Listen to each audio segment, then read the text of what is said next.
संविधान बचाओ रैली जो 30 तारीख को प्रस्तावित है।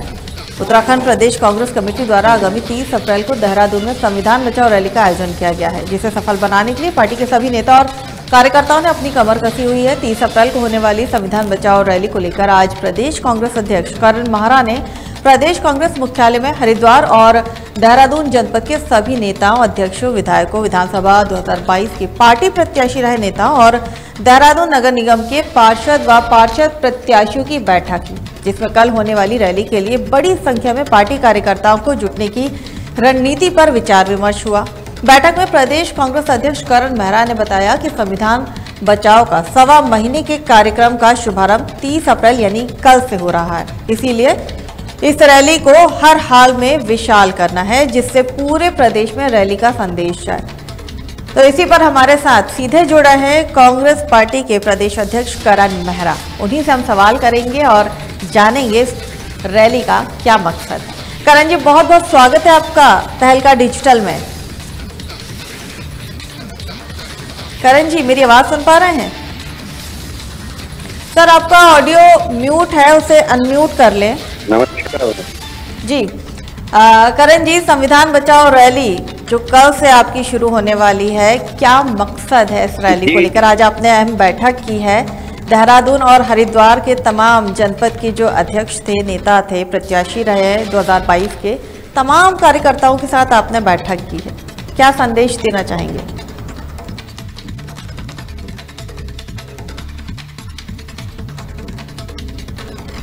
जी करण जी, हम लोगों ने बैठक की है। Are you getting me? जी। और कल की इम्पोर्टेंट है ये रैली बहुत ज्यादा, क्योंकि जिस तरीके से पुलवामा में 200 किलो आरडीएक्स गया, उसके बाद पहलगाम में भी लोग मरे हैं, टूरिस्ट मरे हैं।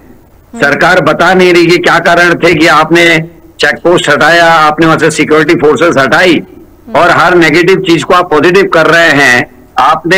आपकी सरकार में आतंकवादी हमला हुआ, उसको भी आप अपने नैरेटिव में सेट करने की कोशिश कर रहे हैं हिंदू मुसलमान के लिए, जो बहुत ही खतरनाक संकेत हैं इस देश के लिए।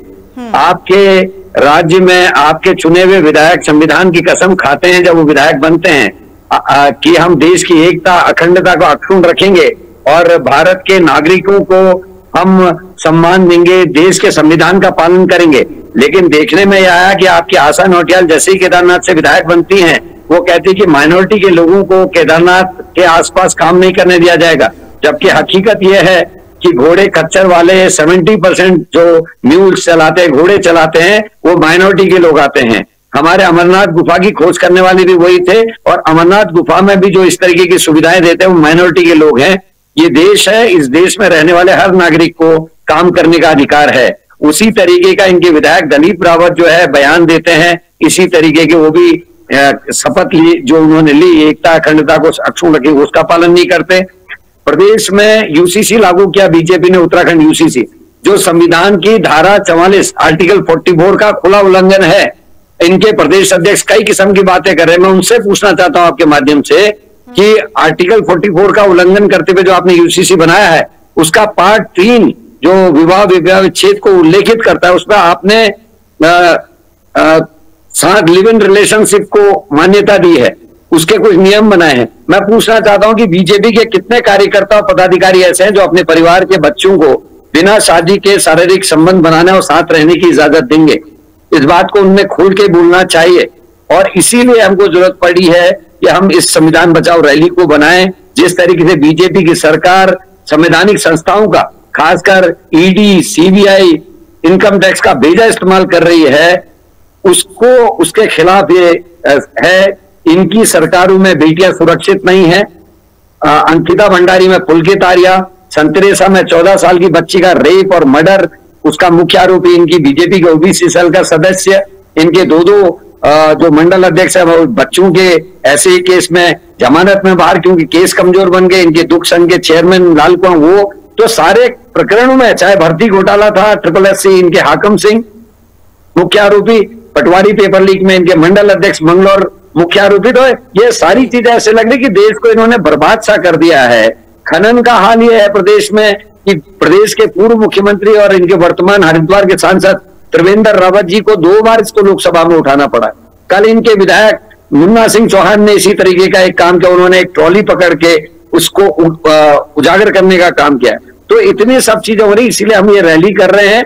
और रैली हम बंद उसमें कर रहे हैं ग्राउंड में, जो रेंजर्स ग्राउंड है, इसलिए कि चारधाम यात्रा डिस्टर्ब ना हो, और हम अंदर कर रहे हैं, नहीं तो हम सड़कें जाम करते।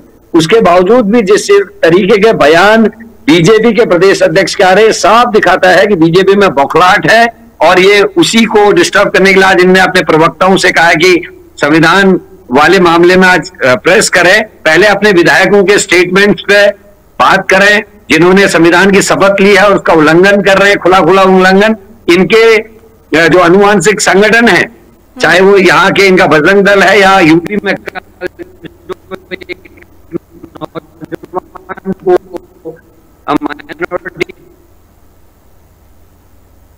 जी ये मार डाला उसका नाम, यहाँ ये कहते हैं कि कश्मीर सरकार की जिम्मेदारी है। अगर कश्मीर हमारा है तो कश्मीर में रहने वाला हर नागरिक भी इस देश का नागरिक है, और ये सरकारों की नागरिकों वो अपने आप को सुरक्षा करे। अरे डर पाकिस्तान को हो, डर तो चाइना को हो, डर पैदा हो तो बांग्लादेश को हो, अपने देश के नागरिक डर पैदा करके समझते पड़े। और बीजेपी सरकार में उनकी महत्व है कि संविधान का भी पालन हो, संविधान की रक्षा हो और देश के नागरिकों की भी रक्षा हो। इन्हीं सभी प्रकरणों को लेकर हमने कल ये रैली बुलाई। करण जी, प्रदेश अध्यक्ष, भाजपा प्रदेश अध्यक्ष महेंद्र भट्ट तो इस रैली की भर्त्सना करते हैं। उन्होंने साफ कहा है प्रेस कॉन्फ्रेंस करके कि ये रैली कांग्रेस की भर्त्सना मैं इसकी करता हूं। इस पर क्या कहेंगे? क्या बौखलाहट है? और अगर बौखलाहट है तो बौखलाहट की वजह क्या रही है? क्योंकि बीजेपी तो हमेशा ये कहती है कि कांग्रेस तो एक मंच पर कभी होती ही नहीं है, उसकी रैलियों में लोग नहीं आते हैं, उसके कार्यकर्ताओं में आपसी फूट है, तो उन्हें डरने की क्या जरूरत है? वो इस तरह से क्यों स्टेटमेंट देंगे? चोर की दाढ़ी में तिनका, मैंने अभी कहा ना, 2 विधायकों के जो स्टेटमेंट हैं वो संविधान का उल्लंघन दिखाई देता है। जो शपथ उनने विधायक बनने के बाद ली उसका उल्लंघन है। इनके जो अनुवांशिक संगठन है वो कश्मीरियों को मारने की और भगाने की बात कर रहे हैं। यूपी में कल एक बड़ी घटना हो भी गई, शायद आपकी जानकारी में होगा। तो ये क्या कर रहे हैं? देश के अंदर अराजकता फैला रहे हैं, और कांग्रेस जब इस बात को उजागर कर रही तो इनके पेट में दर्द हो रहा। और अगर भाई हमारी रैली में नहीं लोग आ रहे हैं, अगर हमारी रैली में नेता नहीं आ रहे हैं, तो इनको चिंता क्यों हो रही है? फिर इतनी फिक्र क्यों कि पूरे प्रदेश के प्रवक्ताओं को, विधायकों को कहा है प्रेस करें आज के दिन कल की रैली के विरुद्ध? क्यों इतना पेट में दर्द है? इन चीजों के बारे में महेंद्र भट्ट जी बताएं। और संविधान के आर्टिकल 44 का उल्लंघन करके जो उत्तराखंड यूसीसी इन्होंने बनाया है उसके बारे में अध्ययन करें। उसका भाग 3 में आपका क्या कहना, उसको भी महेंद्र भट्ट को खुल के बताना चाहिए। मैं बोल तो रहा हूं कि बीजेपी के प्रदेश अध्यक्ष समेत इनके तमाम कार्यकर्ता और पदाधिकारी बताएं कि वो अपनी बहनों को, अपने परिवार के बच्चों को क्या बिना विवाह के संबंध बनाने की और लिव इन में रहने की इजाजत देंगे? ये क्यों नहीं बोलते? और ये पेट में दर्द इसीलिए हो रहा है मेरी बहन कि आज चिड़े हुए हैं, बहुत घबराए हुए हैं, और इसीलिए पूरे प्रदेश में ये ऐलान किया कि आप सब आज के दिन प्रेस करें। मैं इनकी हर बात का उत्तर मुंह तोड़ जवाब देने के लिए तैयार हूं। उन्होंने तो राहुल गांधी के पहलगाम आतंकी हमले के बाद जो एक कश्मीरी युवक था जो खच्चर वाला था, जब उसके घर जाकर उसके परिजनों से उन्होंने मुलाकात की तो बीजेपी ने तो उस पर भी सवाल खड़े कर दिए कि वो उन लोगों के पास नहीं गए जिनके घर वालों ने, और भी लोग जो इस हमले में जिन्होंने अपनों को खोया है, उनके घरों पर जाने की जहमत तो उन्होंने नहीं उठाई, बल्कि उन्होंने तो सीधे एक खच्चर, एक कश्मीरी के घर पर जाकर वो मिलके आते हैं और उसके घर वालों को सहानुभूति देते हैं। देखिए, इसी बात का अफसोस है मुझे, कश्मीर हमारा है और कश्मीर के लोग हमारे नहीं, है कैसे हो सकता है? कई लोग जो अटैक में थे उनके स्टेटमेंट्स देखिए, उन्होंने कहा खच्चर वालों ने जान बचाई, लोकल के लोगों ने मदद की, उन्होंने आतंकवादी से जो बचे उनको बचाने का काम किया। तो जिन्होंने बचाने का काम किया अगर उनसे मिल रहे हैं तो गलत क्या है? राहुल गांधी ने यह भी तो कहा कि पाकिस्तान और आतंकवाद के खिलाफ जो भी सरकार कदम उठाएगी कांग्रेस पूरी तरीके से सरकार के संग खड़ी होगी। लेकिन घर के अंदर अगर माहौल खराब करेंगे तो हमको उसका विरोध करना पड़ेगा। महेंद्र भट्ट को अपने जो अनुवांशिक संगठन है उनको हिदायत देनी चाहिए थी कि कोई ऐसा काम ना करे जिससे नागरिकों में सुरक्षा की भावना है। क्या कश्मीर के नागरिक हमारे देश के नागरिक नहीं है? इस बात को खुलकर बोले महेंद्र भट्ट, अगर इतनी हिम्मत है तो बोले कि ये गलत है। करण जी, आप लगातार ये बात कह रहे हैं कि जो संवैधानिक कश्मीर के लोग हमारे नागरिक हैं, इनका भाजपा लगातार सुरक्षा प्रदान करेगी। हम देखते भी हैं कि जिस तरह से लगातार छापेमारी होती है, लेकिन एक सवाल ये भी उठता है कि जब तक कोई व्यक्ति या कोई नेता बीजेपी का होता है तब तक ईडी सीबीआई उससे अछूता रहता है, लेकिन जैसे ही वो कांग्रेस पार्टी में आता है उसके पीछे ये दोनों ही संस्थाओं को लगा दिया जाता है, जिसको लेकर लगातार विरोध भी होता है। तो क्या बीजेपी में अगर जाते हैं तो क्या वहां पे पाप धुल जाते हैं और वापस कांग्रेस में आते हैं तो क्या वो पाप उजागर हो जाते हैं? देखिए, वहां आबे जमजम का पानी भी है और वहां गंगा का भी पानी, मुझे ऐसा लगता है। और केवल ये नहीं कि कांग्रेस में आने पे होता है, कांग्रेस में रहते हुए जो लोगों पे सीबीआई ईडी ने छापे मारे, नारायण राणे से लेके तमाम नाम है, लिस्ट है एक बड़ी सी। जब बीजेपी में वापस गए वो केस कहाँ गए, उनका क्या हुआ, कोई पता ही नहीं है। इस देश के नागरिकों को उसके बारे में जानकारी नहीं है, प्रेस को उसके बारे में बताया नहीं जाता। तो ये तो बीजेपी का है सेट काम है। जो इनकी पार्टी ज्वाइन कर लेता है वो आबे जमजम में और गंगा जी में स्नान करके पवित्र हो जाता है। जो दूसरी और मजे की बात है, केवल उनके ऊपर अटैक किया जाता है जो बीजेपी के खिलाफ, अमित शाह और नरेंद्र मोदी के खिलाफ खुल के बोलते हैं, उनके एजेंसीज का और अन्य एजेंसीज का इस्तेमाल किया जाता है। करण जी, ये भी बात सामने आती है कि जब जनता चुनाव में अपना प्रतिनिधि खुद चुनती है, सरकार चुनती है, तो भाजपा जो है चुनावी प्रणाली में हेर फेर करती है, उसे कब्जे में लेती है। इस पर आप क्या कहेंगे, क्योंकि सवाल भी आप ही ने उठाया है ये? देखिए, सबसे बड़ा उदाहरण तो महाराष्ट्र है। एमएलए के चुनाव में क्या रिजल्ट था आपने देखा, और एमपी के चुनाव में जस्ट 4 महीने के बाद क्या रिजल्ट रहा। क्योंकि एमपी और एमएलए के चुनाव के दरमियान बीच में जो 4 महीने थे उसमें 40 लाख वोटर नए जोड़े गए। ये संभव है क्या? 20 लाख वोटरों को इधर से उधर दूसरे बूथों में शिफ्ट किया, ये संभव है क्या? तो ये बीजेपी लगातार हर इलेक्शन में एक नया फॉर्मूला लेके आती है और जिससे ये चुनाव को प्रभावित करती है। जब 156 से ज्यादा विधायकों को जी पहले आप अपनी बात कर लीजिए पूरी। तो मेरा ये कहना है कि जब केदारनाथ में आप देख लीजिए, 52% वोट बढ़ाने के बाद 22 से 52% वोट हमने बढ़ाए 2024 के बाई इलेक्शन में 25, और बीजेपी से 52% वोट बढ़ाने के बाद भी हम हार गए, क्योंकि एमपी इलेक्शन और इस बाई इलेक्शन के बीच में 4,500 वोट काटे गए, 4,800 कुछ वोट काटे गए और 8,000 नए वोट जोड़े गए। ये कैसे हो रहा है? इसी के पीछे हम लोगों ने एक अभी कमेटी बनी है, वो हमारी काम कर रही है, हमारे अध्यक्षगण काम कर रहे हैं। बीएलओज ने अपनी रिस्पॉन्सिबिलिटी को नहीं उठाया, जो इनके इलेक्शन के जो अधिकारी उन्होंने अपनी जिम्मेदारी को नहीं निभाया। हरीश रावत जी का प्रकरण आप सबके सामने ये कहते हैं कि साहब नाम दूसरी जगह था, तो शिफ्ट करने से पहले बीएलओ की जिम्मेदारी थी कि उनको बताते वो वरिष्ठ नागरिक हैं, एज के हिसाब से वो 70 क्रॉस कर गए। तो ये तो बताना चाहिए, कानून में है कि आप जाके बताएंगे। नाम हटाने से पहले ये भी बताना जरूरी है कि किसने आपका नाम कटवाया है और दूसरी जगह शिफ्ट किसने किया है। आदमी ढूंढता है वोटिंग के दिन और उसको पता ही नहीं चलता, जिस जगह उसका पहले वोट था वहीं जाता है। जब उसको नाम नहीं मिलता तो परेशान होकर ढूंढता रहता है। तो ये काम इलेक्शन कमीशन का था, जो इलेक्शन कमीशन ने जिम्मेदारी मिली। क्या ये खौफ था बीजेपी को हारने का? खौफ भी है और जीतने का पागलपन भी है कि कानून को हाथ में लेकर और संवैधानिक संस्थाओं का दुरुपयोग करके और लोकतंत्र की हत्या करके वो चुनाव जीतना चाहते हैं। और ये कभी नहीं हुआ आज से पहले कि अपनी 10 साल की सरकार में केंद्र सरकार ने, नरेंद्र मोदी जी की सरकार ने चुनी हुई 9 से ज्यादा सरकारों को गिराने का काम किया। ये आप सब लोग इसके गवाह हैं, आप लोग चौथा स्तंभ है इस देश का। और 9 से ज्यादा सरकारें पूरे देश में जो चुनी गई थी उनको गिराने का काम भारतीय जनता पार्टी ने किया और ये सब ने देखा है। तो ऐसे लोग जो केवल चुनाव और सत्ता में आने के लिए भाग लेते हैं, लेकिन उनका लोकतंत्र में भरोसा नहीं है, इसीलिए कभी ईवीएम में गड़बड़ी, कभी जो हमारे वोटर लिस्ट है उसमें गड़बड़ी, कभी कुछ करते हैं कभी कुछ करते हैं। तो ये बीजेपी बहुत खतरनाक पार्टी है और इसने सभी को सुरक्षा प्रदान की है। किसान मर रहे, इनको कोई फर्क नहीं, महिलाओं के ऊपर अपराध हो रहे, इनको कोई फर्क नहीं। हमारा उत्तराखंड जो है आज 9 हिमालय राज्यों में पहले स्थान में चले गए महिला अपराध में, और मैक्सिमम अपराधों में बीजेपी के लीडर्स और इनके कार्यकर्ताओं के नाम आ रहे हैं। कैसे रानीखेत के लगे हुए सल्ट में जो केस हुआ जिसमें मंडल अध्यक्ष की मैं बात कर रहा था, 4 दिन तक उस 12 साल 13 साल की बच्ची का मेडिकल नहीं होने दिया। 4 दिन तक अगर मेडिकल नहीं होगा किसी पीड़ित का, तो उसमें मेडिकल में क्या आएगा? आप सब लोग पढ़े लिखे लोग, आप समझ सकते हैं। केस कमजोर क्या गया, उसको जमानत मिल गई।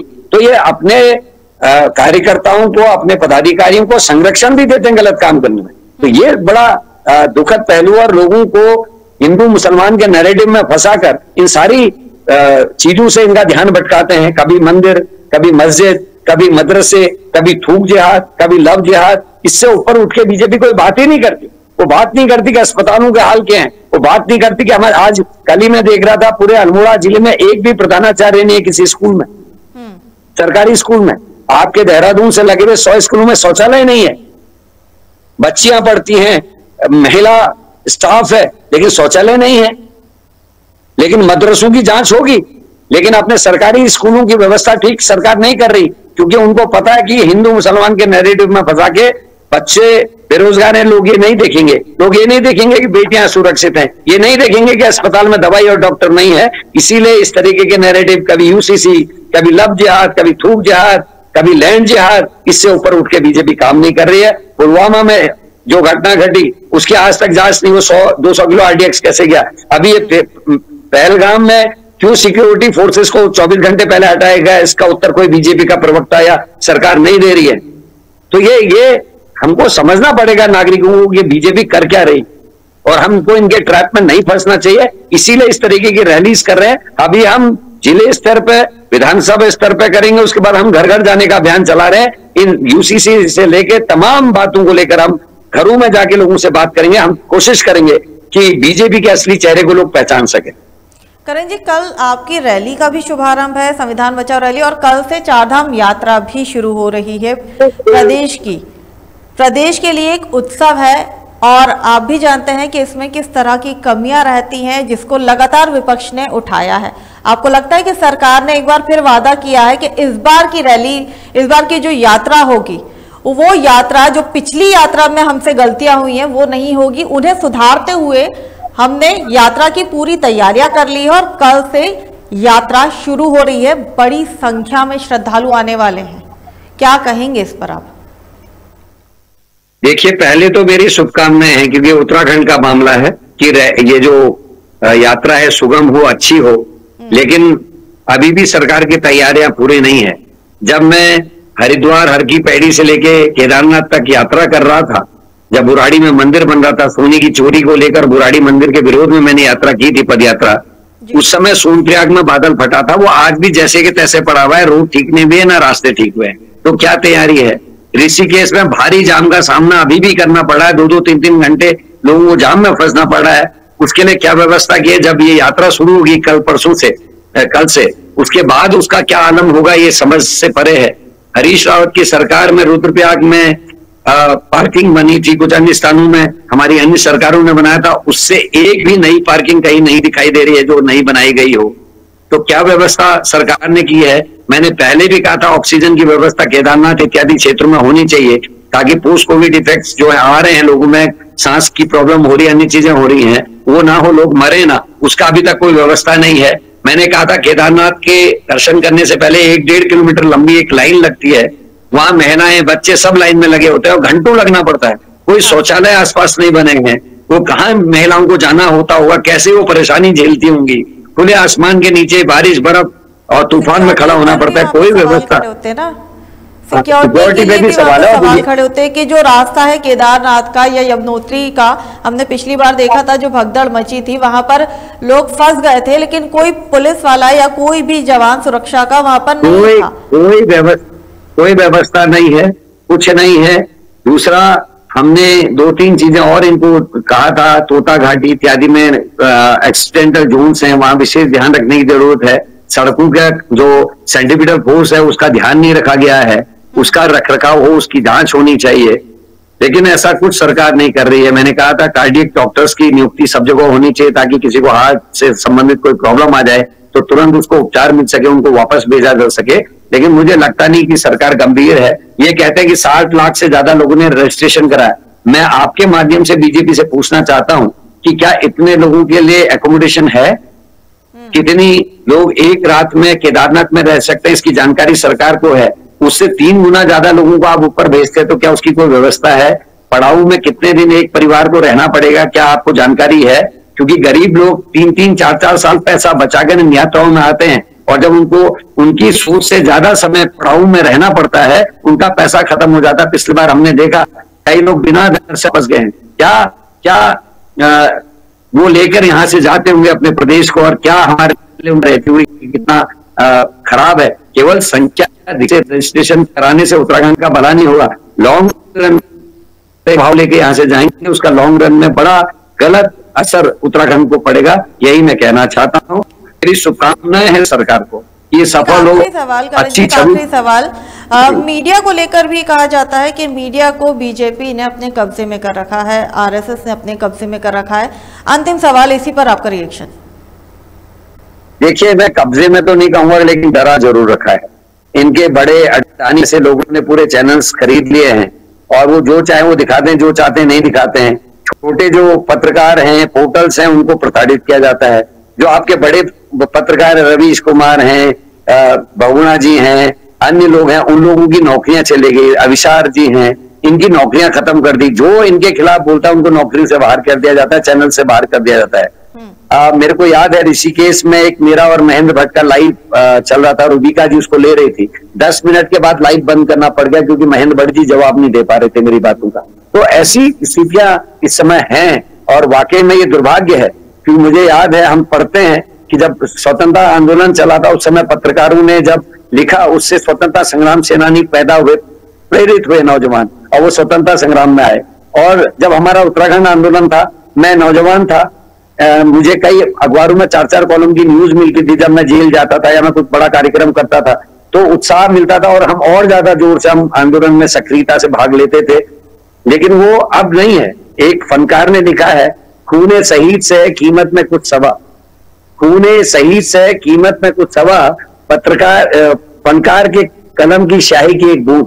मतलब जो आप लोग लिखते हो, आपकी जो लेखनी है, और आज के दिन में जो कैमरा है, ये नौजवानों को प्रेरित करता है सही दिशा में काम करने का, व्यवस्थाओं को बदलने का, सिस्टम को चेंज करने का। और उसी से आंदोलन खड़े होते हैं, उसी से जो ये गलत चीजें हैं उनका विरोध होता है, और नागरिक जो है अवेयर होते हैं चीजों को लेकर, और चीजें ठीक दिशा की ओर हो जाती हैं। लेकिन आज के दिन में ऐसा नहीं है। पेड पत्रकारिता भी है, ऐसी पत्रकारिता भी है जो मनमोहन सिंह जो सबसे बड़े इकोनॉमिस्ट थे, उनको तो मौनी बाबा कहते थे, जिन्होंने हमारी इकोनॉमी को कहां से कहां पहुंचाया, जिन्होंने देश की इकोनॉमी को कभी डूबने नहीं दिया। और आज के प्रधानमंत्री 11 साल में एक भी प्रेस कॉन्फ्रेंस नहीं किए हैं, उनके खिलाफ एक शब्द बोलने की या उनसे पूछने की हिम्मत नहीं करते।